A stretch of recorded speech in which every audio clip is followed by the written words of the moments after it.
Chinese warrior armor was not just for protection, it was also a tool for poison. The armor was often coated with a deadly poison that would kill anyone who came into contact with it. The warriors who wore this armor were essentially walking weapons of mass destruction.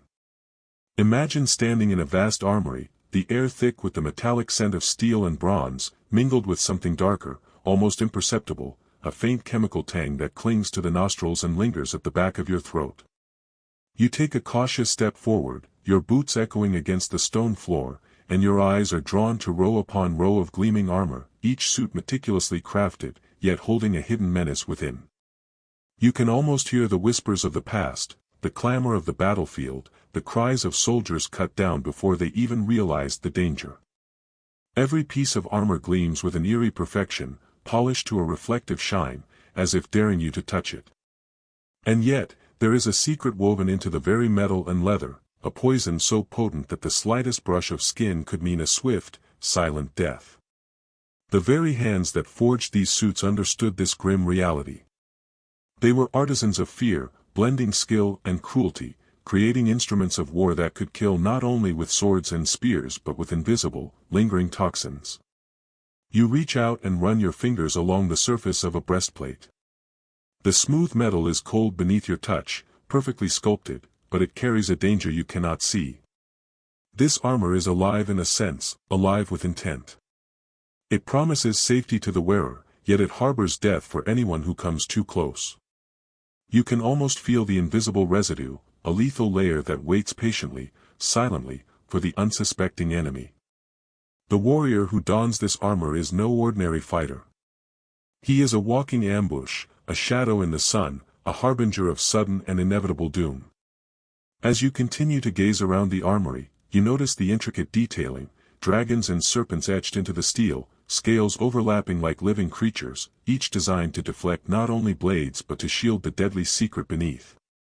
The design is both beautiful and horrifying, a testament to the duality of human invention, capable of breathtaking artistry and terrifying violence in equal measure.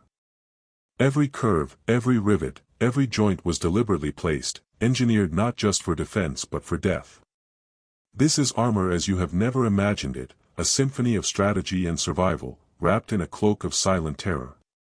Your mind begins to picture the battlefield. You see rows of warriors moving with precision, their armor glinting in the sun, each step a silent threat.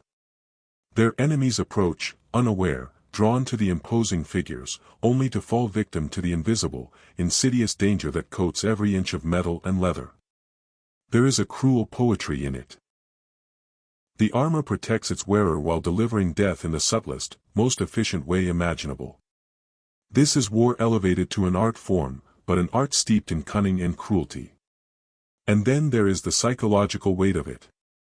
Imagine facing an enemy who is untouchable, a human fortress laced with poison, immune to your attacks and yet capable of ending your life with a mere brush. Fear itself becomes a weapon, a force as lethal as the toxins coating the armor. It seeps into the minds of those who face it, breaking their courage, slowing their movements, turning battle into a theater of dread before a single sword is even swung. The true power of this armor lies not just in its ability to harm, but in its ability to manipulate the very perception of danger, to make the impossible seem inevitable. You feel a shiver run down your spine, and the weight of history presses in around you. These suits of armor are more than artifacts, they are echoes of a world where ingenuity and death were intertwined. They are reminders that war is never fair, that survival often depends on knowledge hidden from the untrained eye. Standing here, among the cold, silent rows of poisoned steel, you understand something profound: the past is alive, and it has teeth. If you think history is just stories, subscribe now, don't let yourself be the only one left in the dark. The story of Chinese warrior armor begins not in a grand palace, but in the crucible of survival. Long before the age of empires, when kingdoms fractured into warring states and the soil itself was soaked with the blood of conflict, men needed protection that could withstand the unpredictability of war. Armor did not emerge as a symbol of status, it was a necessity, a lifeline against the steel, bronze, and arrow that tore through flesh with terrifying ease.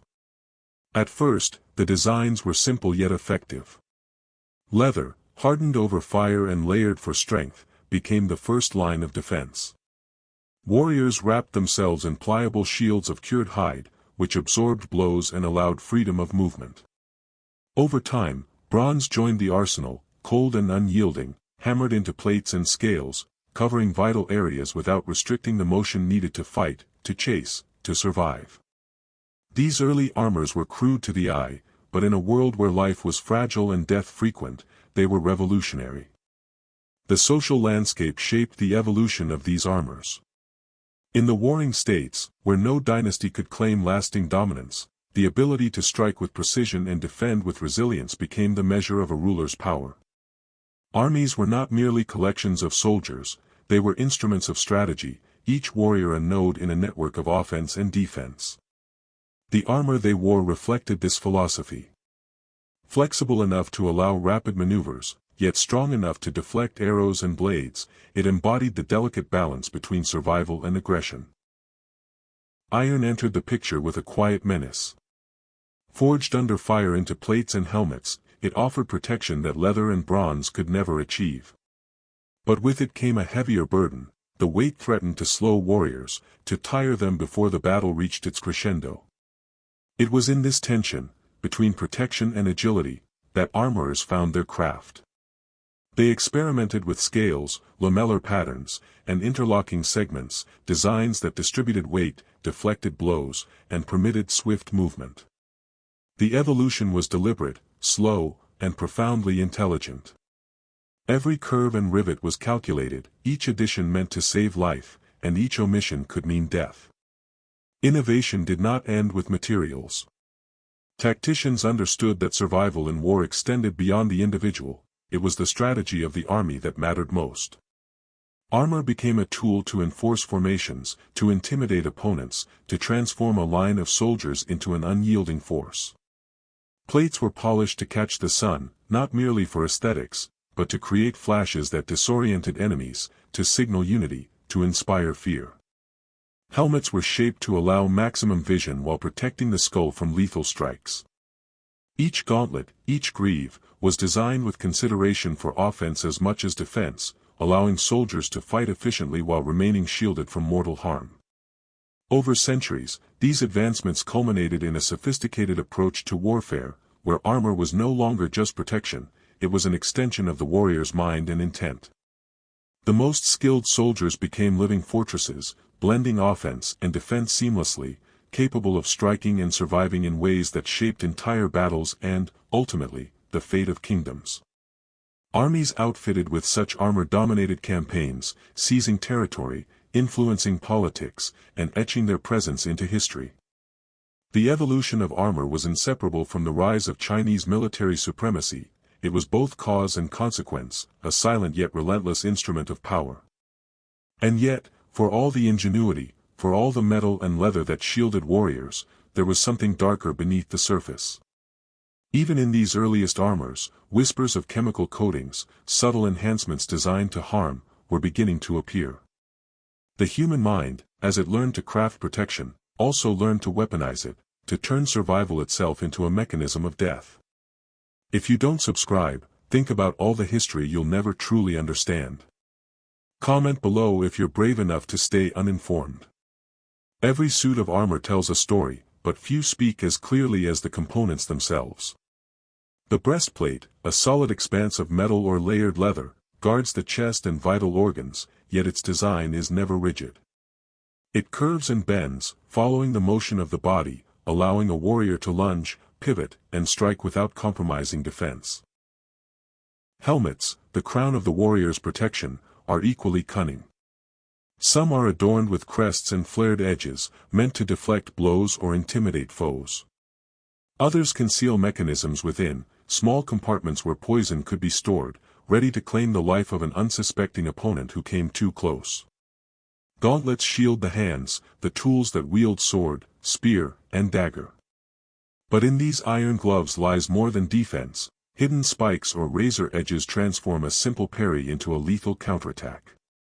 Greaves cover the legs, absorbing the impact of arrows or blows from cavalry, yet even these can conceal subtle traps, sharp edges hidden beneath the curve of metal or leather. Every segment of armor is crafted not just to protect, but to transform the wearer into an instrument of both survival and silent aggression. The Han dynasty refined these designs, emphasizing mobility for large-scale campaigns while introducing innovations such as lamellar plates, small, overlapping sections tied together for flexibility and durability. Soldiers could move with speed, maneuver through complex formations, and yet remain nearly impervious to the weapons of the time. By the Tang dynasty, artistry merged with strategy. Armor was decorated with dragon motifs and patterns symbolizing strength, yet every ornamental scale had a purpose, offering both additional protection and, at times, carrying subtle enhancements like poison coatings or hidden compartments for small blades. By the Ming dynasty, the evolution of armor reached its apex. Breastplates were sculpted to resemble the human torso, allowing maximum deflection of blows.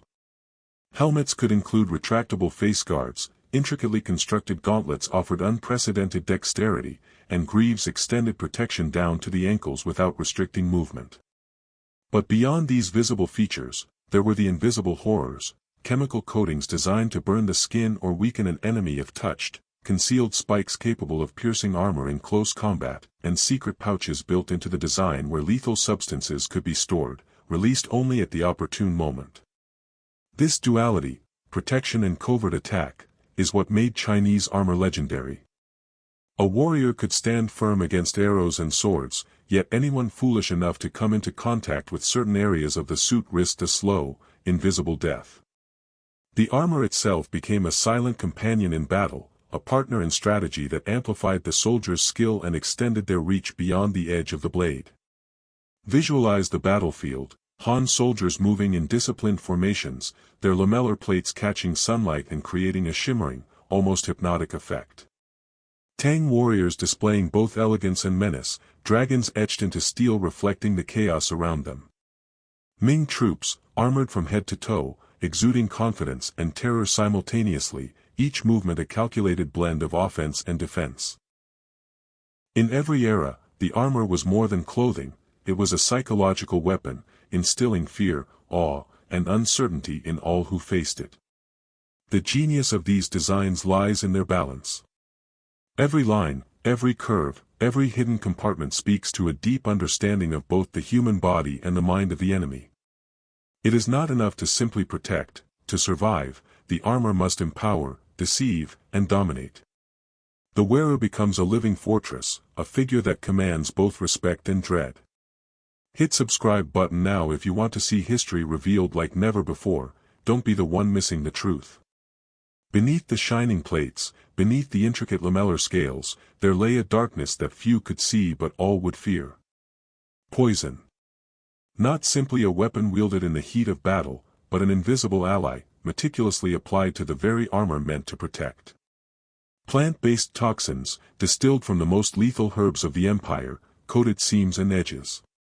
Extracts from aconite, belladonna, and nightshade were carefully prepared, their potency preserved through secret recipes known only to a select few. Mineral-based poisons, powdered into fine dust, were embedded into crevices where steel met leather, ready to transfer to anyone foolish enough to grasp, strike, or stumble upon the wearer. Toxic metals, subtle in application, added a slow, excruciating threat, turning even the briefest contact into a silent sentence. You can almost see the warriors in training, dipping gauntlets and cuffs into the carefully prepared solutions, rubbing powders into the edges of their greaves, inspecting every plate to ensure no vulnerability remained. This was not a reckless act, it was a ritual, precise and unyielding, a daily meditation on death and survival. Armorers and soldiers alike understood the fragile balance, too much exposure could harm the wearer, too little, and the weapon's edge would blunt. They became masters of control, cultivating a living instrument of lethal intent, as if the armor itself were a sentient predator, waiting for the touch of an unsuspecting foe.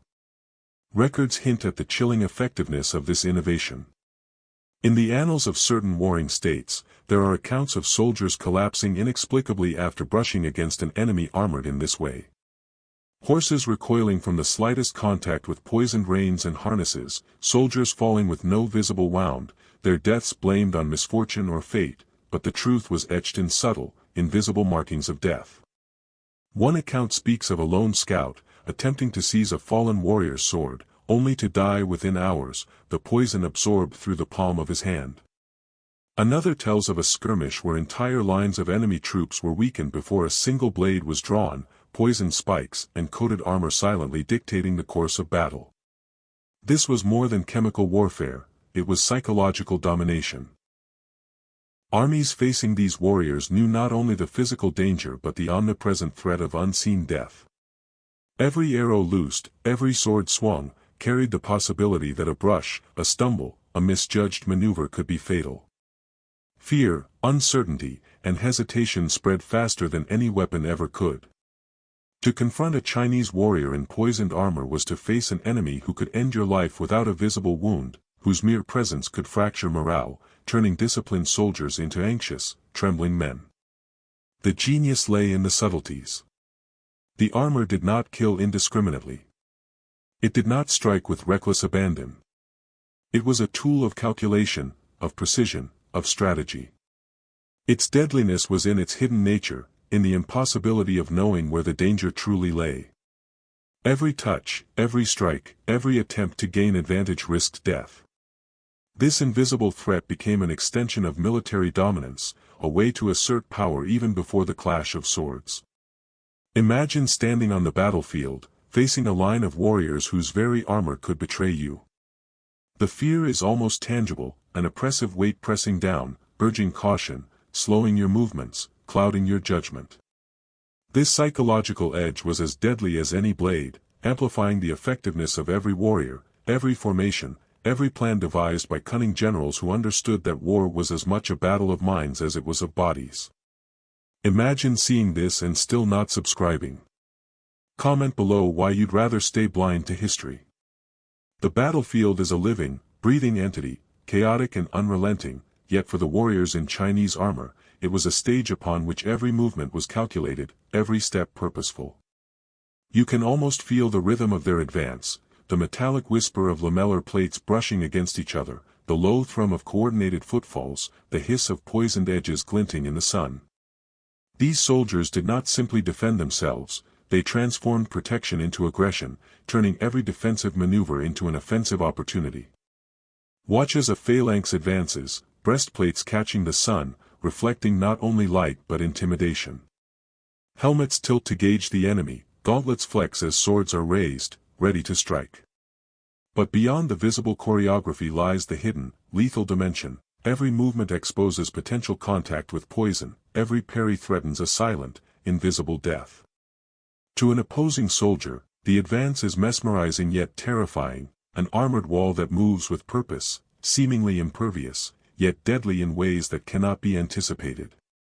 History records battles where this combination of strategy and concealed lethality changed outcomes dramatically.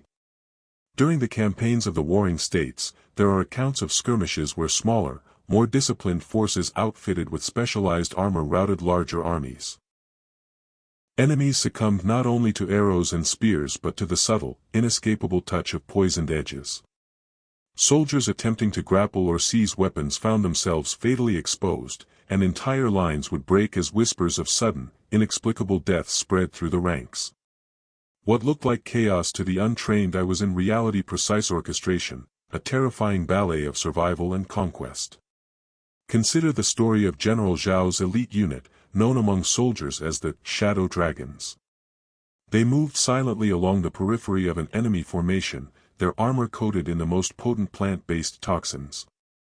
As they advanced, their presence alone unnerved opposing forces.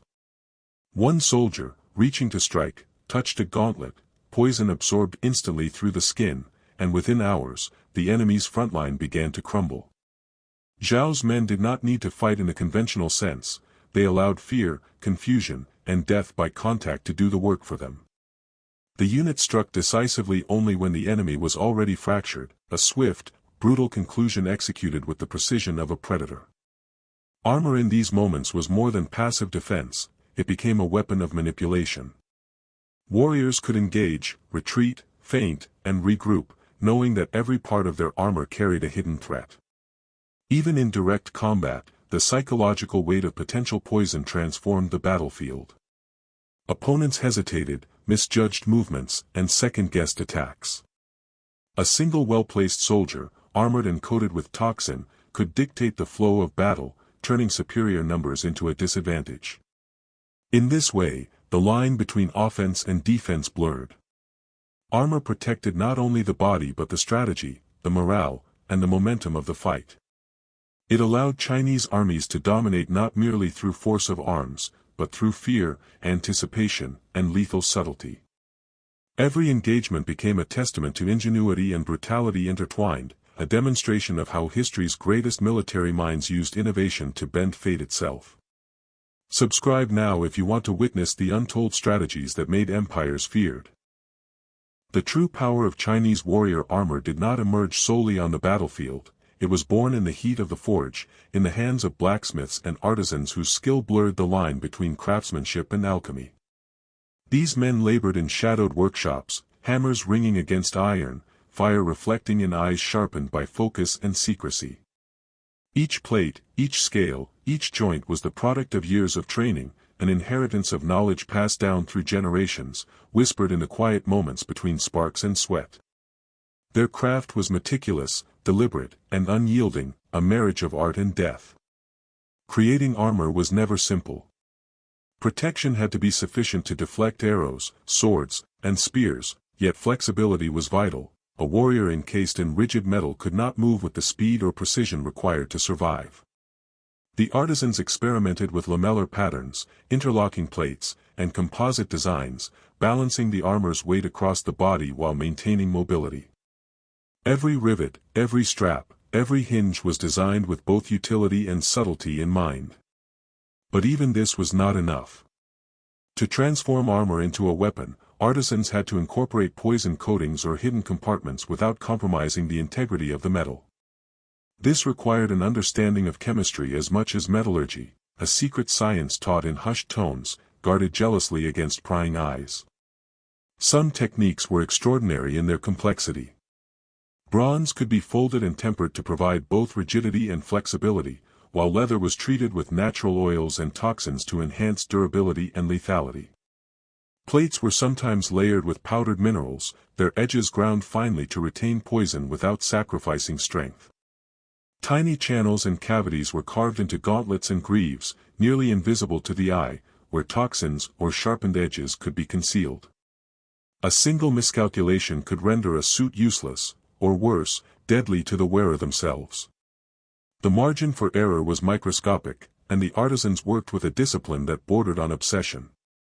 Archaeological finds across China bear witness to these feats. In museums, surviving pieces reveal the intricate lamellar patterns of Han soldiers, the elaborate dragon motifs of Tang warriors, and the perfectly articulated segments of Ming armor. Closer inspection uncovers traces of chemical coatings, hidden compartments, and subtle modifications designed to enhance both defense and offense.